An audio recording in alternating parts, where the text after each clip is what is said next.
Hello YouTube, it's Charles Redneck Nerd coming at you once again with a knife review video. This time we're going to be doing the Buck Bantam BHW, obviously in camouflage. Gives you a good close-up look at the handle and the blade. Not working the camera well today, check, but oh well. Now this knife comes with a 3 5/8 inch blade of 420 high carbon cryogenically heat treated steel, the Paul Boss heat treat of course, with glass reinforced nylon handles. Mine is in a camo pattern, and I just dropped all my notes on all the info and really just spread them out everywhere. Excuse me while I bend down.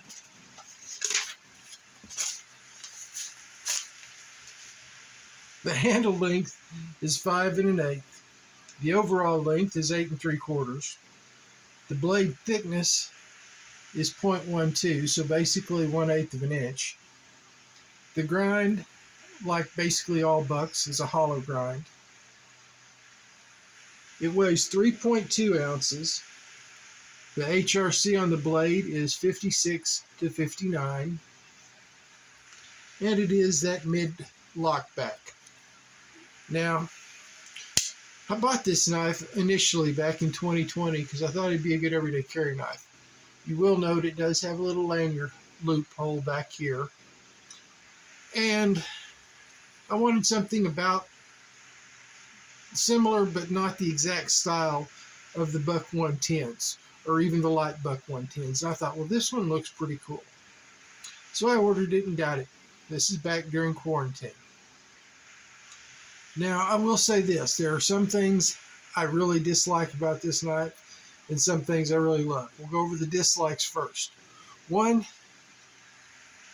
the pivot pin. It's not adjustable. You're not going to adjust the action of this knife other than just by working it and working it in. Two, all of them are basically, all of the screws are rivets. So it is all riveted together. There is no way really to take this apart and clean it.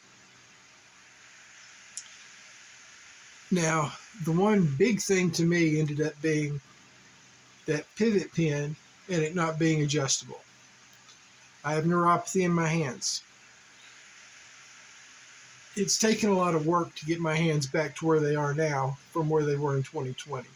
In 2020, when I tried to do that the first time, it didn't work well, so I began working it thinking, well, it'll break it in. I'll roll the pivot a little bit, see what happens. And me being the idiot I am, was doing that, sitting on the side of the bed, not really paying attention, just opening it, then closing it. Opening it with the thumb stud and closing it.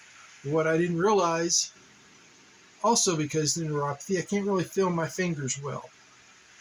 That thumb slipped off down onto that blade, and I finished pushing the blade open one time using this thumb.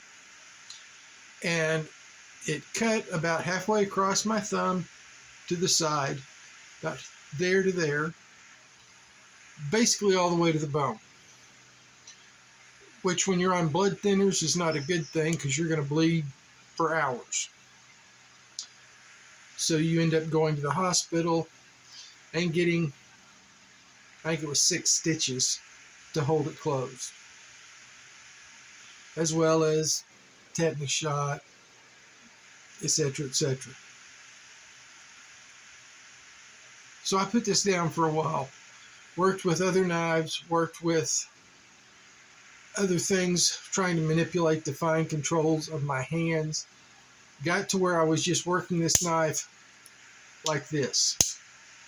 I'd sit on the couch at night, watch TV, and just do this. Until finally, between my working on my skills, my fine manipulation skills, and breaking this knife in, it got to where it works. It's still a fairly stiff knife, but it is turning out to be the knife I thought it was when I bought it.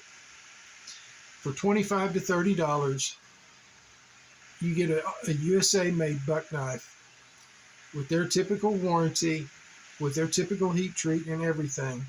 That is a do-everything knife. You can break down boxes for hours. You can do feather sticks with it. You can gut a fish, do whatever you need to do in the great outdoors. You can start a fire. I've not tried using a ferro rod on it. I'm not sure how that would work. But then again, most of my ferro rods have strikers attached, so it doesn't really matter. But I will say this about this knife. For a USA-made knife with typical buck steel, typical buck quality, even though I would rather it have, at the very least, a pivot pin here that you can adjust the tension on the knife to make it a little easier to get out, since it is a thumb stud only. I love it. It got into the rotation now, and it's going to stay there because it rides well. It's not a low carry pocket clip, but it does work. Whoops. One other disadvantage. There goes the neuropathy. Dropping stuff. One other disadvantage to this knife is it's basically a right hand tip down carry only. I don't really care one way or the other where the knives ride. I don't really care one way or the other about which pocket they're in, because I normally have one on each side. I really like it. And like I said, for $25 to $30, getting an American-made knife from a company that you know is going to make good knives and that will stand behind their knives is pretty good to me. Secondly, I just like that kind of drop point with that little swedge on top to make it almost a spear point look. That's the type of knife I just calls to me for some reason. Now, I will say it does have kind of a stonewash finish on the blade, so you don't have to worry really about scratches, even though if you get it in the light, you can see it does scratch up. Now, for the shout-outs today. And of course, we always have to bring in Little Squatch, because Little Squatch is the guy who tells me what to watch. Hint, that's sarcasm, people. Don't call the nutty police on me. But Little Squatch says, Scab over at Choir Boys Cutlery, who just passed 26,200 viewers, I believe, is on a roll, and you need to go watch it. Joe, Steel Forged in Fire, Sword, and Knife. I believe he's now over like 2,300.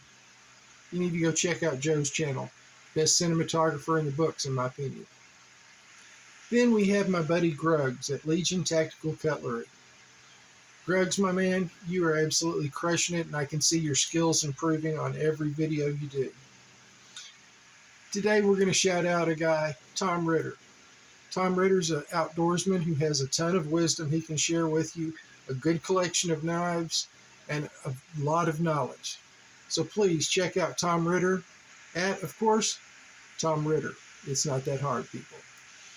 This is Charles the Redneck Nerd, thanking you for your patience in the past couple of weeks. I really haven't done very many videos or any reviews, mostly shorts. I am going to try to get back doing these. I have several knives waiting to be reviewed. So we'll see y'all the next time. And me and Little Squatch are going to go see what those four men are doing on their channel. Please like and subscribe if you want to.